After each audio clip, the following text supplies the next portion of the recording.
Get off my plane, ma'am. This is your final warning. Get out of that seat, or I will have airport police remove you. Captain Thomas Whitaker stood in the aisle of first class. His shoulders squared, his voice low enough to sound controlled, but loud enough for every passenger to hear. His pilot's cap was tucked under one arm. His jaw was tight.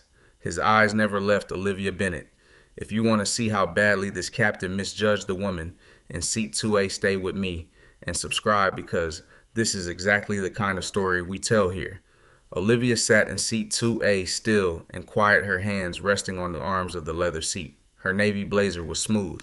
Her cream blouse was buttoned neatly at the collar. Nothing about her posture begged for mercy. Nothing about her face showed fear. That seemed to bother him more. I have already shown my boarding pass, Olivia said. Twice. Behind the captain, Elaine Porter, the senior flight attendant, stood with her tablet pressed against her stomach. She was 46, polished, experienced, and certain she knew how first class was supposed to look. Her smile was small, not kind, satisfied. Captain, Elaine said, we have a passenger refusing crew instruction. Olivia turned her eyes toward Elaine. Not angry, just awake. The cabin had gone silent in that special way people get silent when injustice is happening close enough to touch, but far enough away to ignore. A man in row 4 lifted his phone and began recording. Another passenger looked down at his magazine, though he had not turned the page in nearly a minute. Across the aisle, William Harper, a retired banker with silver hair and tired blue eyes, watched Olivia's face. He had seen many kinds of power in his life: loud power, rich power, political power. But this woman had a different kind, the kind that did not need to announce itself. Miss Bennett, the captain said, though he made the name sound temporary, almost suspicious. There appears to be an issue with your seat assignment. There is no issue, Olivia replied. Seat 2A is printed on my boarding pass. Elaine's fingers tightened around the tablet. Sometimes passengers misunderstand upgrades, she said. Olivia looked at her for one long second. I did not misunderstand anything. A small breath moved through the cabin. Someone whispered, "Here we go." Captain Whitaker leaned closer. Not much, just enough to change the air between them. Ma'am, I am responsible for the safety of this aircraft. If my crew tells me you are being disruptive, I take that seriously. Olivia's voice stayed even. What have I disrupted? The question landed hard. No one answered. Not Elaine, not the captain, not the passengers who had watched this begin when Elaine first asked Olivia if she was sure she belonged in first class. Elaine shifted her weight. Her cheeks tightened. You became argumentative, she said. I answered your questions, Olivia said. You refused to cooperate. I refused to leave a seat I paid for. The captain inhaled slowly through his nose. He was not used to being challenged in front of passengers, especially not by someone who looked so calm while doing it. Then let me be clear, he said. You can walk off this aircraft on your own, or security can escort you off. The man filming in row 4 raised his phone higher. A woman in row 3 covered her mouth.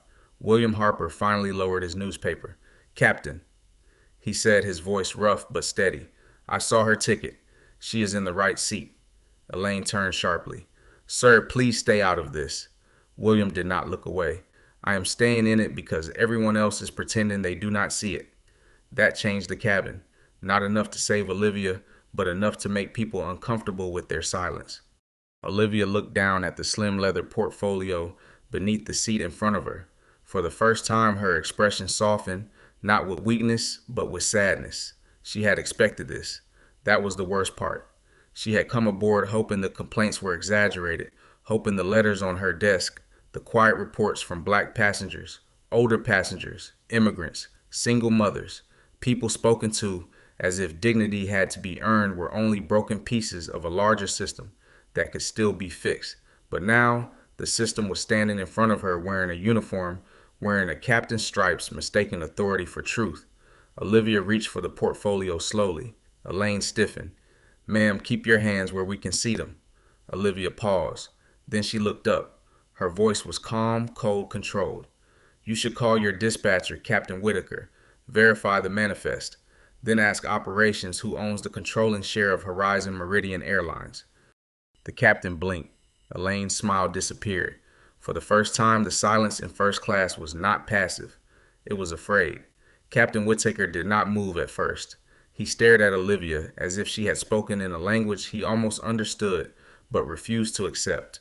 The cabin lights reflected off the gold stripes on his sleeve. His hand tightened around the brim of his cap. Elaine looked from Olivia to the captain, then back to Olivia's leather portfolio. "What did you just say?" she asked. Her voice was thinner now. Olivia did not repeat herself right away.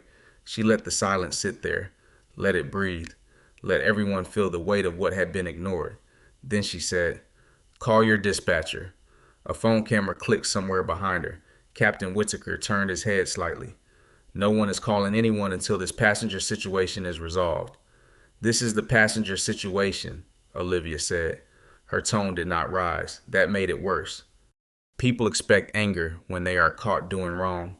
Anger gives them something to fight. Calm gives them nowhere to hide. Elaine stepped closer, her shoes pressing into the carpet with small, hard sounds. "Ma'am, you are creating unnecessary tension," she said. "You keep making vague threats. That is not helping your case." Olivia looked at her.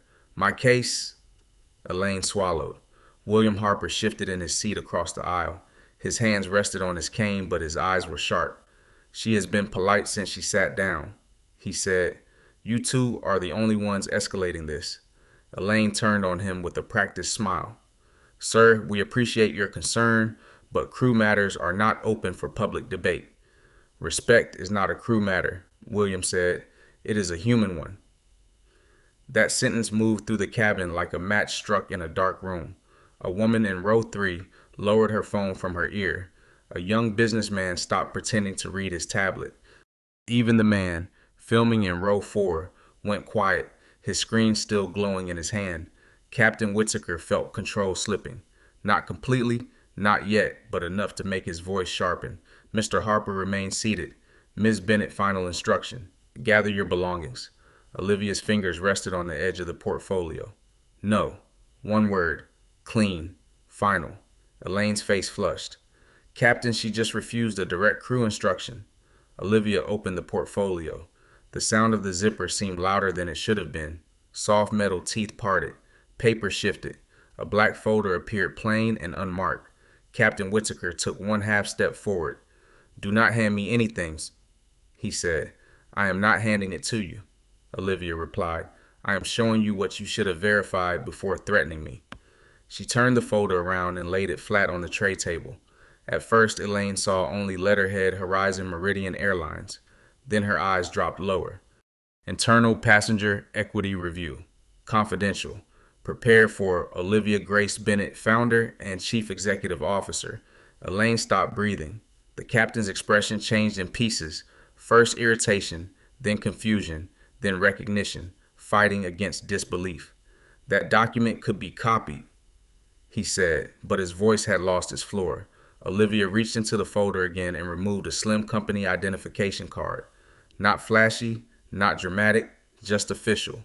Her photograph, her full name, her title, Executive Chair and Chief Executive Officer. Elaine's tablet slipped slightly in her hands. The cabin saw it. So did the cameras. For several seconds, nobody spoke. The hum of the air system filled the space.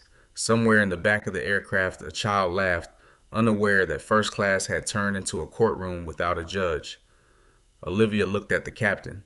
"I came onto this aircraft as a paying passenger," she said. "Not as your boss, not as a public figure, not as someone asking for special treatment. I came here to see whether the reports on my desk were true." Elaine's lips parted, but no words came out. Olivia continued, "I wanted them to be wrong." That was the first time her voice softened, not broke softened. And somehow that hurt more. "I wanted to believe our training worked. I wanted to believe our customers were being heard. I wanted to believe no one in our uniform would look at a woman like me sitting quietly in a seat she paid for and decide she must be the problem." Captain Whittaker looked toward the cockpit, then toward the front galley, searching for some procedure that could save him. There was none. Elaine whispered, "Ms. Bennett, I did not know." Olivia's eyes moved to her. "That is exactly the point." The words landed cold because everyone understood them. You should not need to know a person's title to treat them with dignity. You should not need to recognize power before offering respect. You should not need a badge, a fortune, or a corporate ID to be believed when your boarding pass is right there in your hand. Captain Whitaker's radio crackled at his belt. Captain Dispatch on line 1. They are asking why operations received an executive alert from seat 2A. His face went pale. Elaine closed her eyes. The plane had not moved an inch, but everything had already shifted. The radio stayed alive for one more second, then fell into a soft hiss. Captain Whitaker looked down at it as if the small black device had betrayed him. The authority he had wielded so easily a minute earlier now seemed too heavy for him. Elaine Porter stood behind him, frozen in the aisle. For the first time since boarding began, she looked like someone who understood that a uniform could not protect a person from the truth forever. Captain, the dispatcher's voice came through again, sharper now. Operations needs confirmation. Are you with Ms. Olivia Bennett in seat 2A? The cabin heard it every word. A ripple moved through first-class heads, turned phones lifted higher. The man in row 4 whispered, "Oh my God," but kept recording. Captain Whitaker pressed the radio button, his thumb shaking. "This is Captain Whitaker. I am with Ms. Bennett." There was a pause on the other end. Then the dispatcher said, "Stand by for a direct call from Executive Operations. Do not remove the passenger. Repeat, do not remove the passenger." The words landed like a verdict. Elaine's shoulders dropped. Her mouth opened slightly, but no sound came out. She glanced at Olivia, then quickly looked away. Shame had finally reached her, but it had arrived late. Too late to undo the public harm. Too late to erase the tone, the doubt, the threat. Olivia folded her hands again. She had not smiled. She had not celebrated. That was what made the moment so powerful. She had won the argument, but she looked like a woman standing over damage she never wanted to see. William Harper watched her and understood. This was not revenge. This was grief wearing discipline. The captain cleared his throat. "Ms. Bennett," he said, forcing the words through a tight mouth, "there appears to have been a misunderstanding." Olivia looked up at him. "No," she said. "There was an assumption." The cabin went still again. The difference mattered. A misunderstanding was an accident, a mistake in a system, a wrong seat number, a glitch on a screen. An assumption was human. An assumption had eyes. An assumption had a voice. Elaine flinched as if the word had touched her skin. "I was following procedure," she said quietly. Olivia turned to her. "Which procedure told you to doubt my ticket after it scanned correctly?" Elaine looked down at the tablet. "Which procedure told you to smile when the captain threatened to remove me?" Elaine's fingers tightened.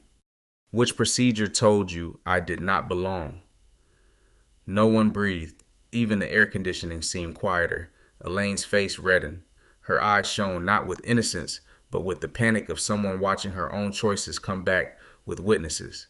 "I did not mean it that way," she whispered. Olivia's voice softened. "That is what people say when the impact finally becomes visible." The words did not come like a slap. They came like a lesson. And because they came without cruelty, they cut deeper. In row 3, Rachel Moore lowered her phone for a moment. She was a civil rights attorney from Baltimore, and she had spent 20 years listening to people explain pain they were tired of explaining. She knew the look on Olivia's face.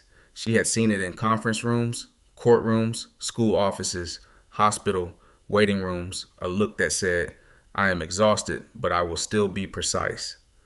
Rachel leaned toward the aisle. "Ms. Bennett," she said, "I recorded the entire exchange. From the moment Ms. Porter questioned your seat." Elaine's head snapped toward her. Rachel did not blink. "I also heard the captain refuse to verify the manifest." Captain Whitaker turned pale again. "Ma'am," he said, "I would ask that you not interfere with flight operations." Rachel's voice stayed calm. "I am not interfering. I am preserving evidence." Several passengers shifted in their seats. A few looked guilty. They had watched in silence. Now silence felt like a choice they could no longer hide behind. An older woman across the aisle slowly raised her hand. "I saw the boarding pass too," she said, her voice trembling. "It said 2A. I should have said something earlier." Olivia looked at her. The woman's eyes filled. "I am sorry," she whispered. For the first time, Olivia's expression changed. Not much, just a small lowering of her guard. "Thank you," she said. It was not forgiveness. Not yet. But it was acknowledgement. And sometimes acknowledgement is the first small repair in a room full of broken courage. The captain's phone rang, a sharp sound too loud. He pulled it from his pocket and stared at the screen. Executive operations. His throat moved. He answered. "Yes, this is Captain Whittaker." He listened, his eyes dropping. "Yes, sir." Another pause. "Yes, I understand." Elaine watched him like a person waiting for a sentence. The captain lowered the phone slowly. Then he turned to Olivia. "Ms. Bennett," he said, his voice now stripped clean of pride, "Executive Operations has instructed me to apologize to you immediately and personally.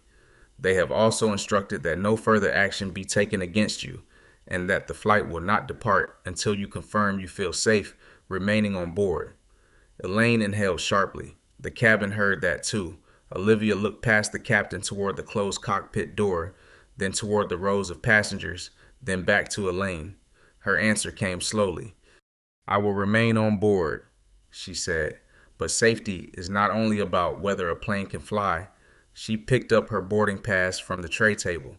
"It is also about whether a person can sit in the seat they pay for without being treated like a threat." No one moved. No one spoke. And in that silence, first class finally understood what it had been watching. Not a seat dispute, a mirror. The captain stood in the aisle with the phone still in his hand, but he no longer looked like the man who had threatened Olivia minutes earlier. He looked smaller, not because Olivia had raised her voice. She had not, but because the room had finally seen the distance between authority and character. Elaine Porter took one step backward toward the galley. Her face was pale under the cabin lights. She was thinking about her personnel file, her pension, her clean record. She was also thinking about the first moment she saw Olivia walk through the boarding door and decided without evidence that something was wrong. That memory would not leave her. Captain Whittaker cleared his throat. "Ms. Bennett, I apologize for the way this was handled." Olivia looked at him. "That is not an apology." His mouth tightened. "Excuse me. That is a statement about process. I'm asking you to speak to the person you harmed." The cabin seemed to lean in. The captain's eyes flicked to the passengers, to the phones, to Rachel Moore still recording from row 3, to William Harper still sitting upright with both hands on his cane, like an old judge waiting for truth. Captain Whittaker swallowed. Then he faced Olivia fully. "Ms. Bennett," he said, slower this time, "I apologize for doubting your right to sit here. I apologize for refusing to verify your seat assignment when you asked me to. I apologize for threatening to remove you from the aircraft." He stopped. Olivia waited. That waiting was not cruel. It was necessary. The captain understood. "And I apologize," he added, his voice rougher now, "for allowing my assumption to guide my actions." Elaine closed her eyes. Olivia nodded once. "Thank you." Elaine looked at her, then startled by the grace of those two words. She had expected punishment. Maybe she deserved it. But grace did not mean escape. Olivia's face made that clear. "Miss Porter," Olivia said. Elaine straightened. "Yes, ma'am." The words sounded different now. Not forced, not polished, almost frightened. Olivia's gaze did not move. "You are senior cabin crew. You train younger attendants. You set the tone in this cabin." Elaine's lips trembled. "Yes, ma'am." "So tell me what tone you set today." Elaine looked down at her tablet. For a moment, she looked like she might offer another excuse. Stress boarding pressure, a confused manifest, a difficult morning. All the little shields people build when they do not want to look at themselves. But then her shoulders folded slightly. "I made you feel unwelcome," she said. Olivia did not soften. "Say the full truth." Elaine breathed in. It shook. "I treated you like you did not belong here." The words hung there. No one liked hearing them, but everyone needed to. A man in row 4 lowered his phone for the first time. He looked ashamed. He had started recording for entertainment. Now he understood he had recorded evidence of something older and uglier than a seat dispute. Elaine looked at Olivia with wet eyes. "I am sorry. I was wrong." Olivia studied her. There was no satisfaction in it, only the sadness of a woman who had carried too many stories like this back to an executive office. stories written in careful language by people who had been embarrassed, dismissed, or made to feel small. Wrong can be corrected, Olivia said, but only when it is named. The captain's radio crackled again. Flight 1142 operations need status. Ground delay approaching critical window. Captain Whittaker pressed the button. We are resolving the cabin issue. Olivia turned her head toward him. Nope, she said. He froze. She picked up her portfolio and slid the documents back inside. The cabin issue is resolved. The leadership issue is not. Elaine stared at the floor. The captain said nothing. Olivia looked toward Rachel Moore. Ms. Moore, would you be willing to share your recording with Horizon Meridian's ethics office? Rachel lowered her phone. Yes, and I will provide a written statement. Thank you. Then Olivia looked at William Harper. Mr. Harper, I appreciate what you said. William's old eyes softened. I should have said it sooner. Olivia's voice slowed. We all should say it sooner. That sentence did something the apology had not. It reached beyond blame. It touched the passengers who had watched, the woman who had looked away, the man who had kept reading, the people who had waited for someone else to be brave first. The lesson was quiet, but it was sharp. Silence may feel neutral to the silent person. It does not feel neutral to the person being harmed. At the front of the cabin, the gate agent stepped onto the aircraft breathless and worried. Her name tag read Denise Walker. She glanced from the captain to Olivia and immediately understood more than anyone had told her. Ms. Bennett, Denise said carefully, Executive Operations asked me to come aboard and assist. Olivia nodded. Thank you, Denise. Please make sure this flight departs safely and document every employee involved in this incident before pushback. Elaine looked up sharply. The captain's jaw clenched. Denise nodded. Yes, ma'am? Olivia leaned back in seat 2A, calm again, but not invisible. Never again invisible on her own aircraft.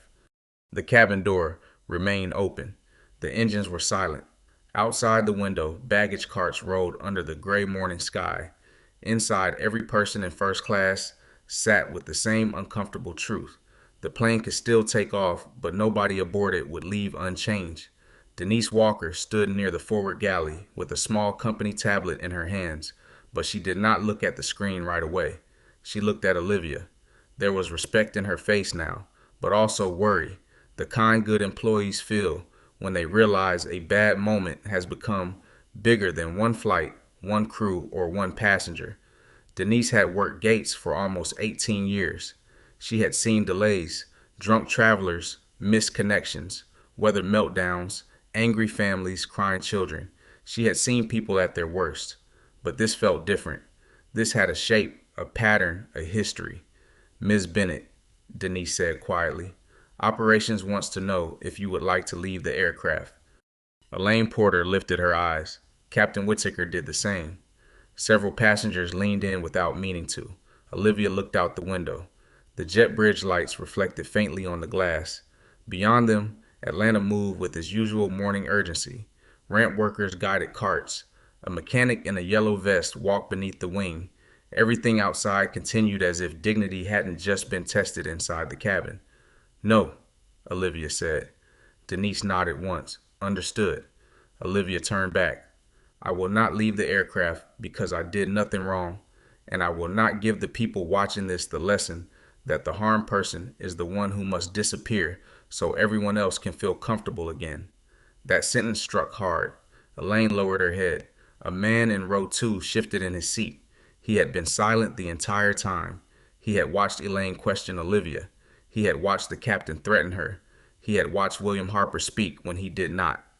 Now his face carried the dull weight of embarrassment. His name was Peter Lawson. He was 68, retired from a manufacturing company in Ohio, and proud of believing he treated people fairly. But fairness had become easy for him because it had rarely cost him anything. In that moment, he understood the difference. He leaned across the aisle. Ms. Bennett, he said, voice rough, I owe you an apology too. Olivia looked at him. Peter's hand trembled against his armrest. I saw what was happening, he said. I knew it was wrong. I told myself it was not my place. He swallowed. That was cowardice. The word made the cabin colder, not because it was harsh, but because it was honest. Olivia held his gaze. Thank you for saying that. Peter nodded, but he could not meet her eyes for long. Rachel Moore resumed recording, but her face had softened. She knew moments like this mattered, not because they erased harm, they did not, but because public truth could sometimes open a door that private shame kept locked. Denise finally looked down at her tablet. I need to document names, she said. Captain Thomas Whittaker, Senior Flight Attendant Elaine Porter. Initial report from Ms. Porter regarding an alleged seat dispute. Passenger documentation verified by Executive Operations. Elaine flinched at each word. The captain said, Denise, maybe we should take this outside the cabin. Olivia answered before Denise could. No, the accusation was made here. The correction can begin here. The captain's mouth closed. Elaine's hand rose to her chest as if she needed to hold herself together. For the first time, she looked less like an antagonist and more like a person being forced to face the damage of her own certainty. I never thought of myself as prejudiced, she said softly. No one responded. That was not enough. Elaine knew it. She looked at Olivia, her eyes wet now. I thought I was careful. I thought I was protecting the premium cabin. I told myself I was doing my job. Her voice cracked. But I did not question Mr. Lawson when he sat down. I did not question the woman in row 1. I questioned you. The cabin was still. Elaine wiped one tear, quickly ashamed of it. And when you stayed calm, I treated that like defiance. Olivia's expression softened by the smallest degree. That is something worth examining, she said. Elaine nodded. Captain Whittaker looked uncomfortable, almost impatient with emotion. He was a man trained to solve mechanical problems, weather problems, fuel problems. Human pain did not fit neatly into his checklist. But Olivia saw that too. Captain, she said, leadership is not only command. It is the ability to pause before power becomes harm. He looked at her, then really looked. Not as a passenger, not as a problem, not even as his CEO. As a person. His shoulders lowered. Yes, ma'am, he said. This time the words carried no performance. Denise tapped the screen and sent the initial report. A soft chime confirmed it had gone through. Then another sound rose from the cabin. Quiet at first, a notification. Then another. Phones across first class began buzzing. Videos were uploading. Messages were arriving. The story had already left the aircraft. Rachel glanced at her screen and inhaled. It is online, she said. Elaine closed her eyes. Captain Whittaker looked toward the cockpit. Denise turned pale. Olivia did not reach for her phone. She already knew the world outside. The plane had joined the room. And now Horizon Meridian Airlines would not only have to answer to its CEO, it would have to answer to everyone. Rachel Moore stared at her phone for one long breath, then turned the screen slightly toward Olivia. The video had not gone viral yet, not in the explosive way people use that word online, but it was moving fast. A local aviation account had reposted it. A travel blogger had picked it up. Comments were multiplying under the clip with the speed of dry grass catching fire. Olivia did not take the phone. She did not need to see herself being doubted again. Is my face visible? She asked. Rachel nodded. Yes. Is Miss Porter's face visible? Yes. The captain's? Yes. Olivia closed her eyes for a moment, not because she was afraid, but because she knew what came next. The internet could expose harm, but it could also flatten people into villains before truth had room to breathe. Olivia believed in accountability. She did not believe in public cruelty for sport. That was part of what made her dangerous. She wanted justice, not spectacle. Rachel, she said quietly, please do not post anything that shows employee badge numbers, private phone screens, or passenger children. Rachel's expression changed. Respect flickered across her face. Of course. Elaine looked up surprised. Even now, Olivia was protecting the dignity of people who had failed to protect hers. That truth hit Elaine harder than any threat could have. Denise Walker's tablet buzzed again. She read the message and her posture stiffened. Ms. Bennett, she said, corporate communications is asking whether they should prepare a holding statement. Olivia looked at her. Tell them no statement until we have facts. No vague apology, no polished sentence about values. I want the timeline, witness accounts, and system records preserved first. Denise tapped quickly. Yes, ma'am? Captain Whittaker shifted near the cockpit door. His professional instincts were returning, but they no longer looked like command. They looked like damage control. "We are running late," he said carefully. "Air traffic may release our slot if we do not close the door soon." Olivia turned to him. "Then close the door when the cabin is ready. But understand this, Captain. Departure time will not outrank passenger dignity on my aircraft." He lowered his eyes. "Yes, ma'am." The words settled over the cabin like a new rule, not a slogan, a standard. Elaine stepped into the galley and braced one hand against the counter. The metal edge was cold beneath her fingers. She could hear her own breathing, short and uneven. For 17 years, she had told herself she was excellent at reading people.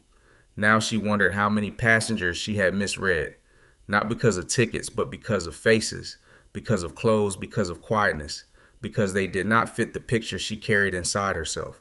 That realization was not dramatic. It was worse. It was ordinary. She pressed a napkin to her eye before anyone saw the tear fall. But Olivia saw. Olivia saw everything. The cabin door finally closed with a heavy mechanical thud. The sound usually meant a flight was beginning. This time it felt like a chamber sealing around the truth. Captain Whittaker stepped into the cockpit. A moment later, his voice came through the speakers. "Ladies and gentlemen, this is Captain Whittaker from the flight deck. We apologize for the delay. We are completing final paperwork and expect to push back shortly." He paused, a long pause. Then he continued. "I also want to acknowledge that a serious passenger service incident occurred during boarding. It is being documented and reviewed. We ask for your patience and respect for everyone on board. It was not perfect, but it was honest enough to make Elaine look up from the galley." Olivia heard the announcement without expression. She knew how corporate language could hide pain, but she also knew growth often began with one public sentence that did not lie. The aircraft pushed back slowly. Outside, the jet bridge slid away. The ground crew waved orange wands beneath the gray Atlanta sky. Engines began to turn low and deep, building from a hum into a controlled roar. In seat 2A, Olivia fastened her seatbelt. Across the aisle, William Harper did the same, then leaned toward her. "You handled that with more grace than I would have," he said. Olivia looked out the window. "My father used to say grace is not weakness," she said. "It is strength with discipline." William nodded. He was right. Olivia's fingers rested on the leather portfolio at her feet. Inside it were months of complaints, names, dates, quiet stories from people who had been made to feel less than human in places where they had paid to be served. She had come looking for proof. Now proof sat all around her in the silence, in the recordings, in Elaine's tears, in the captain's shaken voice, in passengers who were finally asking themselves why they had waited so long to speak. As the plane turned toward the runway, Olivia's phone lit up. "Executive Board emergency call requested." She stared at the message. Then she turned the phone face down. Not yet. First, she would take this flight as a passenger, the way she had intended, because the lesson had to be complete. A woman should not need to own the airline to be treated like she belongs. The engine surged, the cabin pressed back, and Horizon Meridian Flight 1142 lifted into the morning sky, carrying not just passengers, but a reckoning. The seatbelt sign turned off with a soft chime, but nobody in first class moved right away. Usually that sound released the cabin. People reached for laptops. Shoes came off. Ice clinked in glasses. Someone asked for coffee before the cart even appeared. But on Horizon Meridian Flight 1142, the chime only made the silence more noticeable. Elaine Porter stood in the forward galley staring at the service carts like she had forgotten what they were for. Brian Ellis, the younger flight attendant working economy, leaned in from behind the curtain. He was 31, nervous and pale from watching the whole thing unfold from the edge of the cabin. "Elaine," he whispered, "do you want me to start beverages?" Elaine looked at him. For a moment, she seemed miles away. Then she nodded. "Yes, please. First class water service first." Brian hesitated. "Should I take this side?" Elaine glanced toward Olivia's seat. Her throat moved. "No," she said. "I will." Brian understood enough not to argue. He backed away slowly, the curtain falling behind him with a soft sway. Elaine filled a glass with ice. Her hands were steadier now, but only because she was forcing them to be. She poured sparkling water, added a napkin, placed it on a small tray, then stopped. One glass had never felt so heavy. She walked down the aisle. Every step sounded too loud. Olivia saw her coming but did not change expression. She had her tablet open, but she was not reading. Her eyes were focused somewhere beyond the screen, somewhere years away. Elaine stopped beside seat 2. "Ms. Bennett," she said, "may I offer you water?" Olivia looked at the tray, then at Elaine. "Yes, thank you." Elaine placed the glass down carefully, not too close, not too fast, like someone approaching a wound. "I also need to say something," Elaine added. Olivia waited. Elaine's voice dropped low enough that only the nearby rows could hear, though Rachel's phone was no longer raised. "I've worked this job for a long time. I thought experience made me wise. Today I learned it can also make a person too certain." She pressed her lips together. "I saw what I expected to see, not who was in front of me." Olivia's face remained calm, but her eyes softened. "That is how most harm begins," she said, "not with shouting, with certainty." Elaine nodded. "I am going to cooperate with the investigation." "You are expected to." "I know." Elaine swallowed. "But I mean more than that. I want to understand how I got here." For the first time, Olivia turned fully toward her. That sentence mattered, not because it excused anything, but because it opened a door. "Then start with every passenger you remember treating differently," Olivia said. "Not the dramatic ones, the small ones, the extra questions, the colder voice, the delay in service, the assumptions you called instincts." Elaine blinked fast. "That list may be long." Olivia's answer was quiet. "Then let it be long." Elaine stood there absorbing it. No one had yelled at her. No one had cursed her. Somehow that made the shame cleaner harder to avoid. Behind them, William Harper watched with his hands folded. He had once managed hundreds of employees. He had fired people, promoted people, failed people. At 74, he knew the sound of a life lesson arriving late. He leaned back and whispered to himself, "Mercy with a spine." Across the aisle, Peter Lawson heard him. He nodded without smiling. In row 3, Rachel Moore finally put her phone away. She opened the Notes app instead and began writing a statement while the memory was still sharp. Not just the words, the sequence, Elaine's tone, the captain's refusal, Olivia's repeated calm, William's intervention, Peter's silence, and later apology. Truth needed detail. Without detail, powerful people turn pain into misunderstanding. In the cockpit, Captain Whittaker stared at the flight instruments while the first officer, Mark Delaney, handled the routine climb. Mark was 42, steady and uncomfortable with what he had heard from behind the door. "Tom," Mark said quietly, "you okay?" Whittaker did not answer at once. Below them, the clouds stretched like torn cotton across Georgia. "No," he said finally. Mark kept his eyes forward. "You want to talk about it?" Whittaker gave a bitter breath. "I almost had the owner of the airline removed from her own flight." Mark waited. Whittaker's jaw tightened. "That is not the part that scares me most." Mark glanced at him. Whittaker stared at the horizon. "What scares me is I would have done it if she had not been the owner." The cockpit went silent. That was the real confession. Not polished, not public, just true. Back in seat 2, Olivia lifted the glass of water and took one slow sip. The cold touched her throat. Her breathing eased, but only a little. Her phone lit again. Board call pending. Media inquiry pending. Ethics office activated. She read each line, then turned the phone over. For a few minutes, she chose the window. Sunlight spread across the wing. The aircraft cut cleanly through the sky, carrying nearly 150 people westward. Some were ashamed, some were angry, some were learning, some were pretending not to. But the truth had already taken its seat, and unlike Olivia, it would not be asked to move. The flight reached cruising altitude, but peace never returned to the cabin. It only changed shape. First class looked normal from a distance. Glasses sat on linen napkins. Laptops open. A man adjusted his reading glasses and pretended to study a quarterly report. Elaine Porter moved through the aisle with careful hands and a lowered voice. Captain Whittaker stayed behind the cockpit door, but underneath it all, the air was charged. Everyone knew something was still coming. Olivia Bennett sat by the window, watching sunlight slide across the wing. Her tablet was open now, not to a movie, not to a magazine, but to the internal complaint file she had carried with her onto the plane. Names filled the screen. Not famous names, not powerful names, just people. Denise Walker's written report had already reached the ethics office on the ground. Rachel Moore had uploaded her witness statement through a secure company link. William Harper had given his phone number and said he would speak under oath if needed. Peter Lawson had added his apology in writing, not because Olivia asked him to, but because his own conscience would not let him sit quietly twice. Then Olivia opened the first complaint.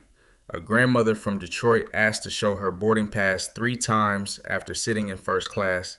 The second, a young nurse from Tampa told her seat must have been upgraded by mistake. The third, a retired Army major from Dallas, asked whether he could afford the fare. Olivia's eyes stopped there. She had read these files before, but reading them now in seat 2A changed everything. The words no longer sounded like reports. They sounded like voices in the cabin with her. She could almost hear them. Polite voices, tired voices, voices trying not to shake. Elaine returned with a meal tray for the passenger across the aisle. Her movements were quiet, exact. When she reached Olivia, she paused. "Miss Bennett," she said, "your pre-ordered lunch is ready. Grilled salmon with rice pilaf and green beans." Olivia looked up. "That is correct." Elaine placed the tray down. She had checked twice, then a third time. She had made sure the napkin was cloth. The silverware polished the glass, filled the same as everyone else's. Maybe better. Olivia noticed. She also noticed the fear inside it. "Elaine," she said. The flight attendant froze. "Yes, ma'am." "Do not overcorrect." Elaine blinked. Olivia's voice was gentle but firm. "The answer to poor treatment is not special treatment once power is revealed. The answer is consistent treatment before power is known." Elaine's face tightened with emotion. "Yes, ma'am." She stepped away slower than before. In the cockpit, Captain Whittaker finally removed his headset for a moment and rubbed both hands over his face. First Officer Mark Delaney watched him quietly. "You need to make the log entry," Mark said. "I know, accurately." Whittaker looked at him. Mark did not soften it. "Tom, this is bigger than protecting your record." For a second, Whittaker looked angry, then tired, then ashamed. He pulled the flight log closer. His pen hovered over the page. "Cabin conflict before departure." He stopped, crossed it out. "Passenger in seat 2A was challenged despite valid boarding documentation. Captain failed to verify manifest before escalating removal threat." His hand paused after the last word. Threat. It looked ugly in ink because it was ugly in truth. Back in the cabin, Rachel Moore's phone buzzed again. She looked down, then exhaled. Her sister had sent a message. "Is this the airline CEO story? Are you on that flight?" Rachel glanced at Olivia, then typed back yes, and she is calmer than the rest of us deserve. Across the aisle, William Harper leaned toward Peter Lawson. "You ever wonder how many times we missed a chance to do the right thing because it was inconvenient?" Peter stared at his hands. "More than I want to admit." William nodded. "Same here." The two men sat with that.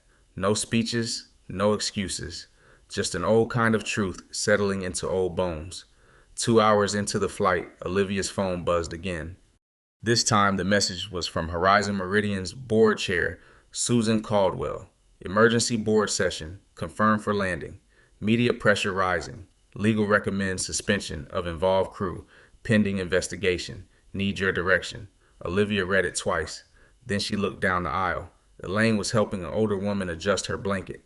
Brian was serving coffee in economy.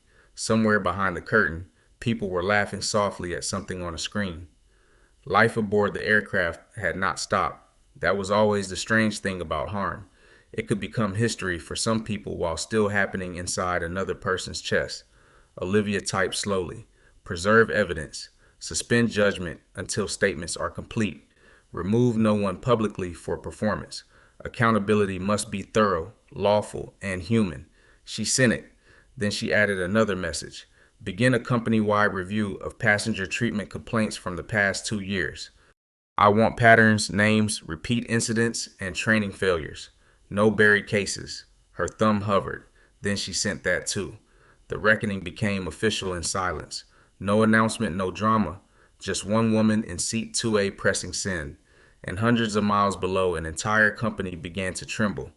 The descent into San Francisco began with the soft dip of the aircraft nose and a change in the engine sound. It was subtle, but everyone felt it. Bodies shifted, window shades opened. The Pacific light spread across the cabin in pale silver bands. Below the clouds, the city waited. So did the board. So did the cameras. So did the truth. Elaine Porter stood in the galley checking the cabin for landing. She moved row by row, but her voice no longer carried the old polished certainty. Seat back up, please. Thank you. May I take that glass? When she reached Olivia, she paused. Miss Bennett, Elaine said quietly. Tray table and seat back for landing. Olivia nodded and complied. Elaine looked like she wanted to say more, but she stopped herself. For once she understood that not every feeling needed to be placed on the person she had hurt. She moved on. That restraint was small, but it was real. In the cockpit, Captain Whitaker guided the aircraft through scattered clouds, while First Officer Mark Delaney handled radio communication with approach control. The runway assignment came through. The weather was clear. The landing would be routine. Nothing inside Whitaker felt routine. He stared at the runway lights ahead and heard his own earlier words replay in his mind. You can walk off this aircraft on your own, or security can escort you off. He had said it with confidence. That frightened him now. Not the consequence, not the investigation. The confidence. Gear down, Mark said. Whitaker lowered the gear. A deep mechanical rumble moved through the floor. Flap set. Flap set, Mark confirmed. For a moment, Whitaker let himself breathe. Then he said, barely above the sound of the cockpit air, after we land, I am going to submit a full statement. Mark glanced over. Good. No edits from legal first. No smoothing it out. Better that way. Whitaker nodded once. It was not redemption. Not yet. But it was a step away from hiding. The wheels touched down with a firm jolt. Rubber met runway. Engines reversed. The cabin leaned forward, then settled. A few passengers exhaled like they had been holding their breath since Atlanta. No one clapped. The plane slowed, turned, and taxied toward the gate. Olivia looked out at the terminal windows. Her reflection looked back at her in the glass. A woman in a navy blazer, calm eyes, tired mouth, still seated in 2A. She thought of her father's hands blackened with engine oil, guiding hers over a small airplane panel when she was a child. Never let anyone make you small in a place where you earned your wings. He had said it after her first solo flight. She had been 17. She had believed him then. Today, she had needed to prove it again. As the aircraft park phones came alive across the cabin, messages flooded in, news alerts, texts from family, screens filled with the same frame from Rachel's recording. Olivia seated calmly, the captain standing over her, Elaine behind him. The seatbelt sign switched off. The chime sounded final. No one rushed to stand. That never happened in America unless something bigger than luggage was holding people down. Denise Walker boarded again as soon as the door opened, followed by two representatives from corporate security and a woman from ethics named Karen Mitchell. Karen was in her 50s, gray-haired, composed with a legal pad in her hand instead of a tablet. She looked at Olivia first. Ms. Bennett? Olivia stood. Karen. Then Karen turned to the crew. Captain Whitaker, Ms. Porter, we will need your company devices, written statements, and all communications related to this incident. You are both relieved from duty pending review.